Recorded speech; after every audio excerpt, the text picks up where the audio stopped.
नमस्कार, आप देख रहे हैं हमारी खास पेशकश जींद का महासंग्राम। मैं हूं आपके साथ मुकेश राजपूत। जींद सियासतदानों के जमावड़े का केंद्र बना हुआ है। सियासी घमासान छिड़ा है। हर दल जीत की जिद कर रहा है। हर समीकरण साधने की कवायद हो रही है। इस जंग में चौटाला परिवार की आपसी लड़ाई में एक नया ट्विस्ट आ गया है। आज इस खास शो में हम आपको दिखाएंगे जींद में और कौन कौन से समीकरण उभरते जा रहे हैं।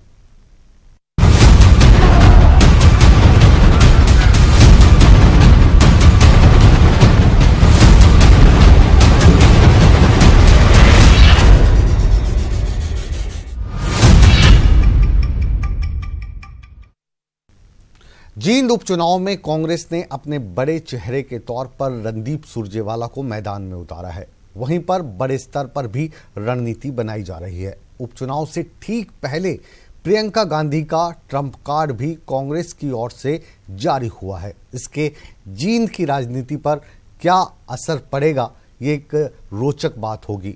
हरियाणा में कांग्रेस को नया प्रभारी भी दिया गया है। क्या गुलाम नबी आजाद के नए प्रभारी बनने से भी जींद का चुनाव प्रभावित होगा या नहीं, यह भी देखने वाली बात होगी।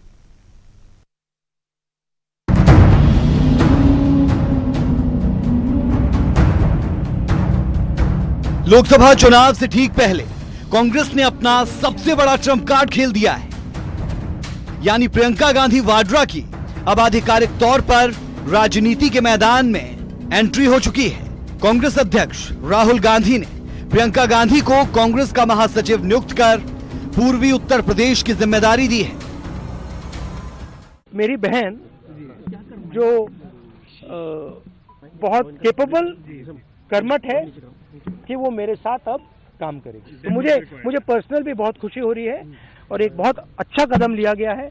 और बीजेपी वाले भी थोड़े घबराए हुए हैं। प्रियंका जी को अगर जिम्मेदारी दी है तो उत्तर प्रदेश बहुत महत्वपूर्ण प्रदेश है और वहां पर उत्तर प्रदेश की राजनीति नई करवट लेगी। उत्तर प्रदेश में राहुल जी ने जिम्मेदारी दी है प्रियंका जी को, और आप देखिएगा कि उनके आने से और उनकी जिम्मेदारी संभालने से कांग्रेस कार्यकर्ताओं में तो उत्साह का संचार होगा ही, मगर उत्तर प्रदेश की जनता वो एक करवट लेगी।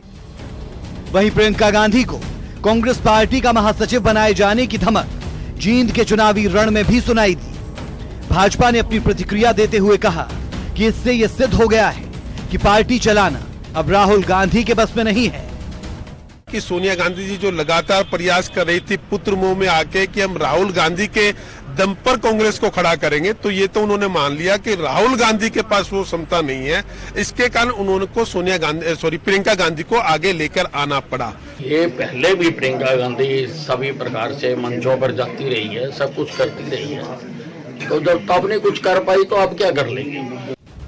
वहीं अब तक उत्तर प्रदेश की जिम्मेदारी संभाल रहे गुलाम नबी आजाद को अब हरियाणा का प्रभार सौंपा गया है।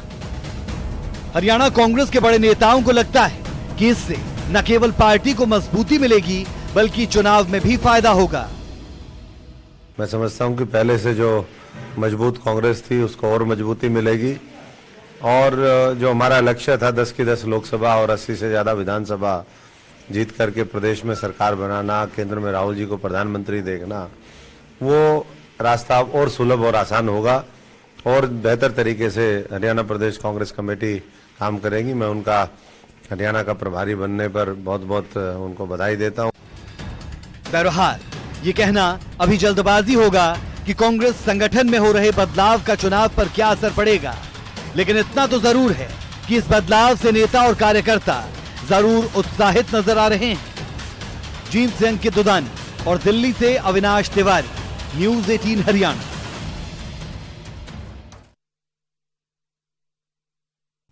उपचुनाव में फतेह हासिल करने के लिए कांग्रेस ने वॉर रूम तैयार किया है।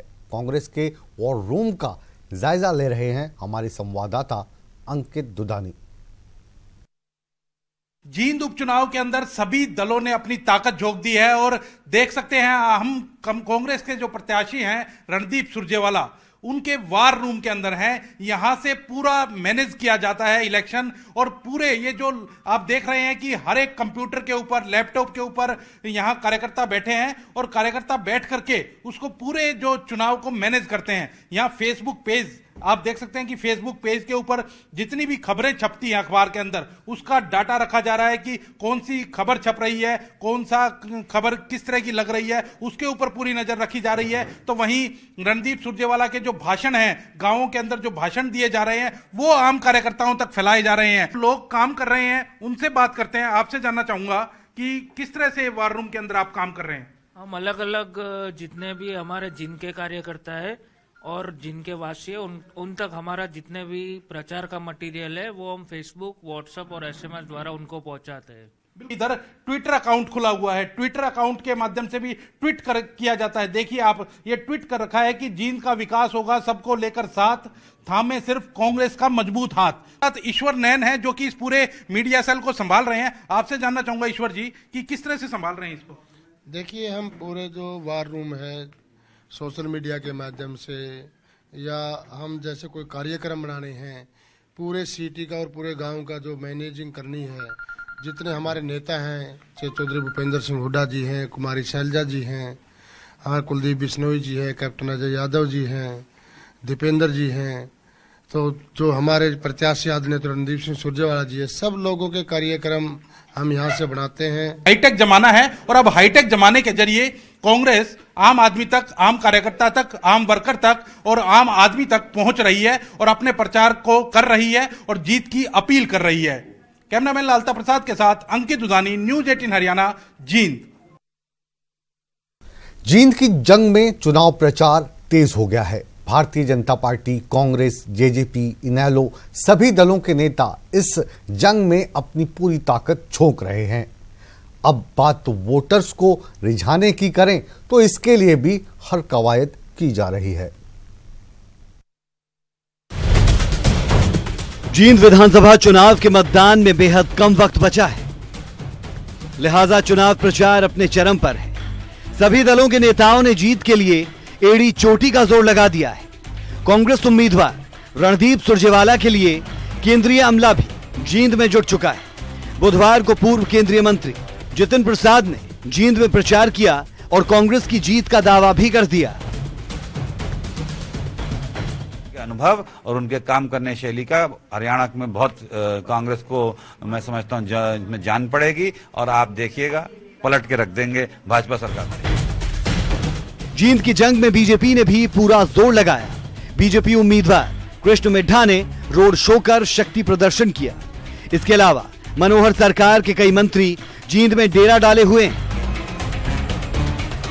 तो वो तो बाद की बात है कि विकास होगा, जब बनेंगे तब विकास होगा। फिलहाल तो विकास चल रहा है, उसके बारे में हम सोचे। जो विकास चल रहा है, ठीक है ना, तो हमें उसके बारे में सोचना चाहिए।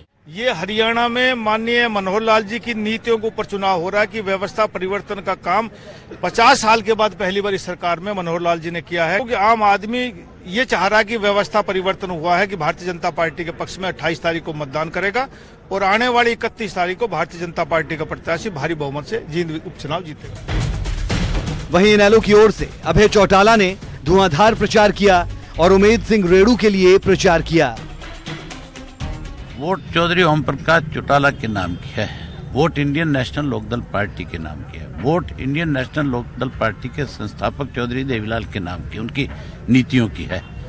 100% लोगों ने उमेद सिंह के पक्ष में मतदान करना है और ऐनक के निशान पे मोहर लगा करके फिर हैट्रिक करनी है।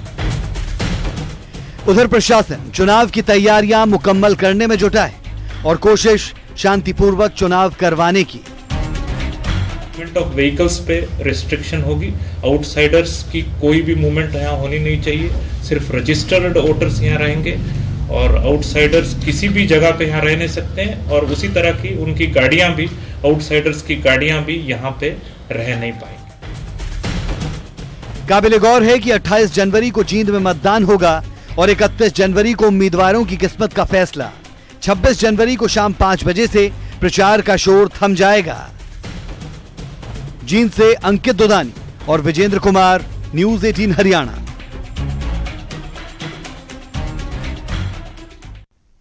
भारतीय जनता पार्टी से बागी हुए सांसद राजकुमार सैनी को अब मनोहर सरकार के मंत्रियों ने आईना दिखाना शुरू कर दिया है।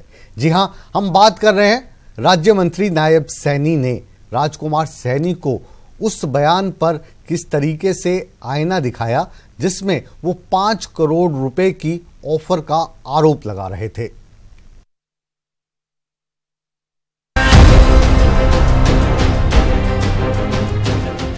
जींद के चुनावी घमासान में जहां चौटाला परिवार के दो धड़े आमने सामने हैं, वहीं बीजेपी भी अपनों के निशाने पर है।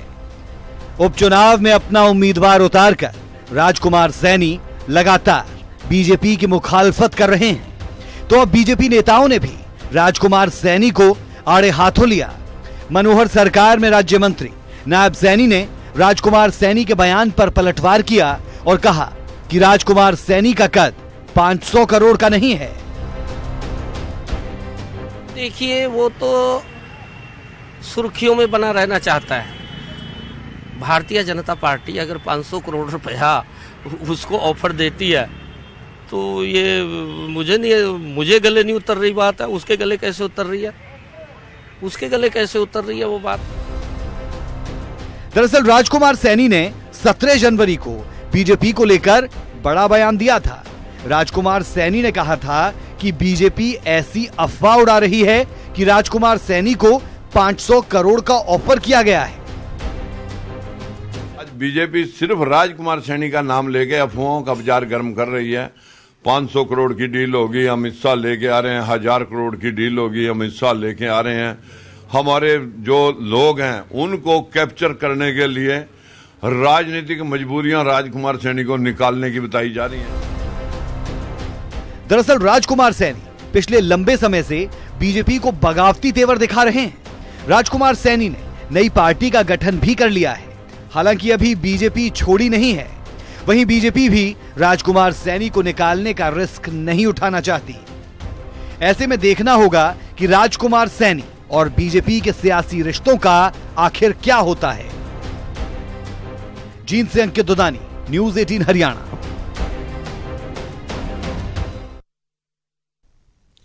जींद के इस महासंग्राम में हर दल दावा कर रहा है कि जीत उसी की होगी। इस चुनाव को लेकर जातिगत समीकरण भी बहुत रोचक हैं। इस चुनाव में 3 दलों ने जाट उम्मीदवारों को मैदान में उतारा है। वहीं पर सत्तारूढ़ भारतीय जनता पार्टी की बात करें तो इन्होंने गैर जाट वोट कार्ड खेलने की कोशिश की है। ऐसे में सियासी गोटी सटीक कैसे बैठती है ये 31 जनवरी को साफ होगा, लेकिन अभी ये जातिकरण समीकरण क्या है इसको समझने की कोशिश भर है हमारी ये खास रिपोर्ट।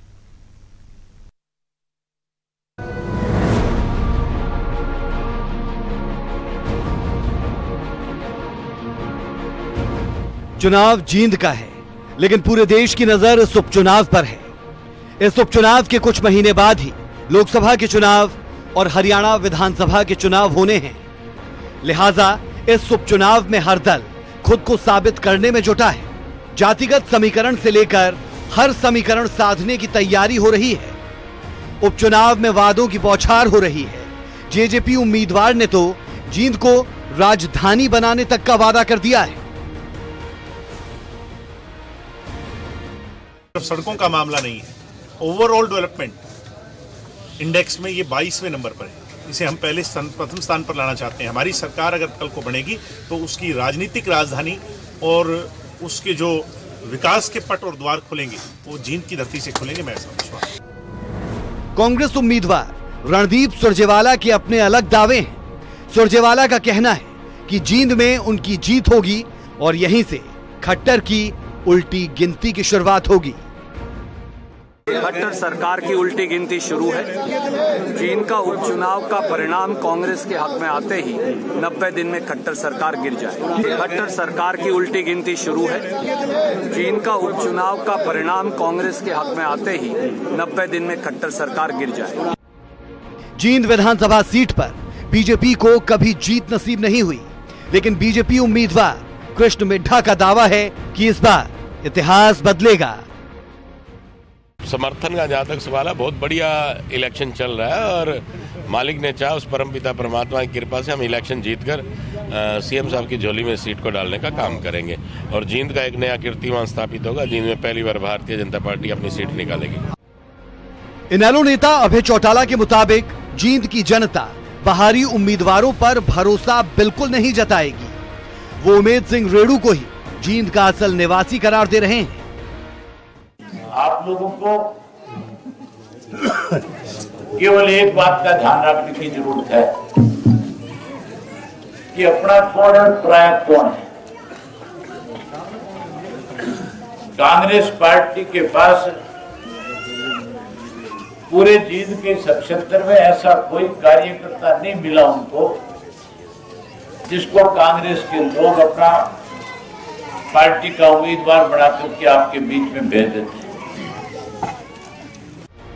उधर बीजेपी के बागी सांसद राजकुमार सैनी का राजनीतिक भविष्य भी जींद उपचुनाव पर निर्भर है। जींद के नतीजे ही आगे का रुख तैयार कर सकते हैं। विनोद आसरी ने तो सभी दलों को जो है ना पसीने छुड़वा दिए और मैं ये स्पष्ट कर दूं, आज 50% में हम अकेले हैं, बाकी पार्टियां सारी की सारी 50% में हैं। चुनाव इकट्ठे होंगे और इसमें जो है ना हमारी पार्टी 17 सीटों से आगे आएगी। उपचुनाव को लेकर सबके अपने दावे हैं, सबकी अपनी दलीलें हैं। जाट बाहुल्य इस क्षेत्र में जातिगत समीकरण साधने की पूरी कोशिश हो रही है। बीजेपी को उम्मीद है जाट वोट। अब बात करते हैं चौटाला परिवार के हाई वोल्टेज ड्रामा की। चौटाला परिवार में जुबानी जंग बदस्तूर जारी है। अभय चौटाला ने जहां अजय चौटाला के परिवार से सारे रिश्ते खत्म कर लिए हैं, वहीं पर अपनी भाभी नैना चौटाला के आंसुओं को भी अभय चौटाला ने ड्रामा करार दिया है।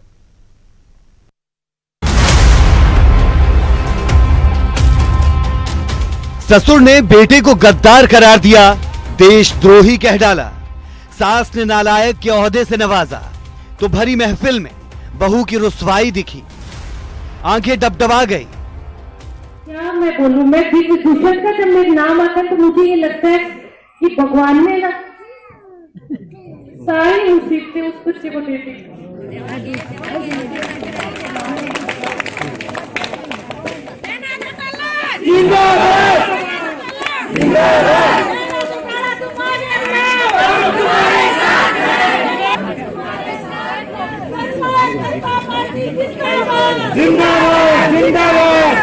मुझे ये लगता है कि हर मुसीबत मतलब इतना भी कोई जिंदगी में किसी की जिंदगी में मतलब इतनी तकलीफें हो सकती है क्या? लेकिन देवर ने भाभी के आंसुओं को इमोशनल अत्याचार करार दे दिया। अभय चौटाला कह रहे हैं ये आंसू नहीं, ड्रामा है। कोई पीछे नहीं पड़ा, जो जैसे कर्म करेगा उसको वैसे ही फल मिलेंगे। जो भावुक हो रही है, जो रो रही है, केवल और केवल दिखावा और ड्रामा है। इस घर का सत्यानाश करने वाली वही है। अभय चौटाला बार बार कह रहे हैं नैना चौटाला ने ही चौटाला परिवार को तोड़ने की साजिश रची और वो ही इसके लिए कसूरवार है। इस सारे के सारे कड़े की जड़ जो है वो मिसिज अजय सिंह चौटाला है। मिसिज अजय सिंह चौटाला ने ही इस सारे के सारे इशू को आगे बढ़ाने का काम किया। अभय चौटाला ने दुष्यंत चौटाला के उस बयान पर भी पलटवार किया जिसमें दुष्यंत ने बीजेपी से सांठ-गांठ का आरोप लगाया था। निरंतर जो लोग कमजोर करने का प्रयास कर रहे हैं उनकी पोल पट्टी भी हम समय आने पर खोलेंगे। बहुत सी ऐसी बातें हैं जो बंद कमरे में बीजेपी और एनएलडी के बीच हुई, वो भी आपके सामने तथ्य रखने का काम करेंगे। कल दुष्यंत चौटाला ने भी आरोप लगाया कि बीजेपी के साथ मिल जाएगी आखिरी समय में इनेलो जेजेपी को हराने के लिए। इनसे पूछो ना तुम किस किस के बिक के आए हो यहाँ पे। बहरहाल दो धड़े और दो पार्टियों में बटा चौटाला परिवार एक दूसरे पर हमला बोलने का कोई मौका नहीं छोड़ रहा और एक दूसरे को कसूरवार बता रहे हैं। हालांकि इस पारिवारिक विवाद का उपचुनाव पर कितना असर पड़ेगा, किसको नफा होगा और किसे नुकसान, ये देखना दिलचस्प रहेगा। जींद से अंकित दुदानी, न्यूज 18 हरियाणा। जींद के महासंग्राम में फिलहाल इतना ही। कल फिर हाजिर होंगे एक नए समीकरण और राजनीति के नए रंग के साथ। लेकिन आप कहीं मत जाइए, बने रहिए हमारे साथ। न्यूज़ 18 पंजाब, हरियाणा, हिमाचल पर खबरों का सिलसिला हमेशा की तरह बदस्तूर जारी है। बने रहें हमारे साथ।